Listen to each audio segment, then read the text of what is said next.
Electron Ash says, is having the speakers behind the screen a game changer for that cinema sound in the home? So I have them behind mine. Jonathan has them behind his.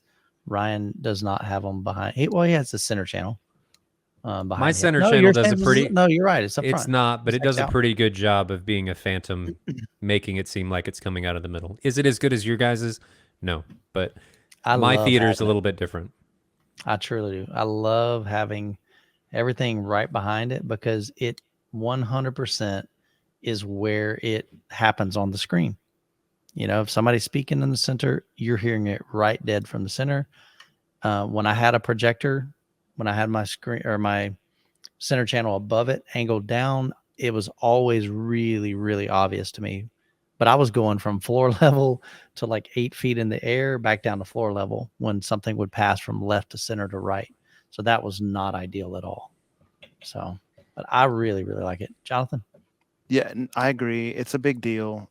Is it going to make you not enjoy a cinema where the thing isn't behind the screen? No, that's not true. I enjoy Ryan's theater a lot. Or like there's ways where it's done right, like Ryan's theater, where the center channel isn't obnoxious because it's low.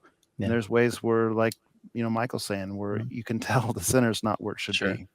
So one encouragement I can share with you, if you do have it, let's say down below the screen or even above your screen or TV, just make sure that the tweeter is aimed at your listening position, like your head and your ears.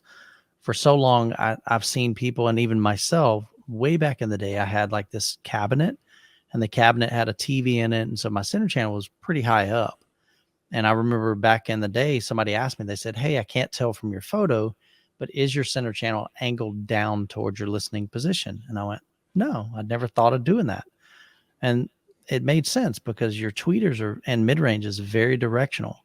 So if you've got it aimed above your head or aimed at your kneecaps or your ankles, it's not going to be a great experience. You're sitting really far off axis.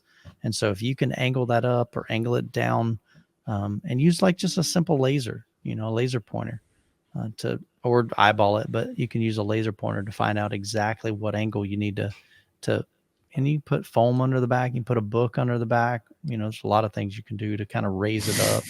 I'm serious. That's what I did. You just told him to shine a laser in his eyeball. That's what I heard. Just get some junk in the trunk, man. Get that thing pointed where it needs to go. Yeah, I mean, but that can definitely help. But man, if you can get them behind the screen, dude, heck yeah. I agree. I'm a big fan. And mine aren't even behind the screen, but mine aren't behind the screen because my room doesn't allow it, and I like having my speakers in the room.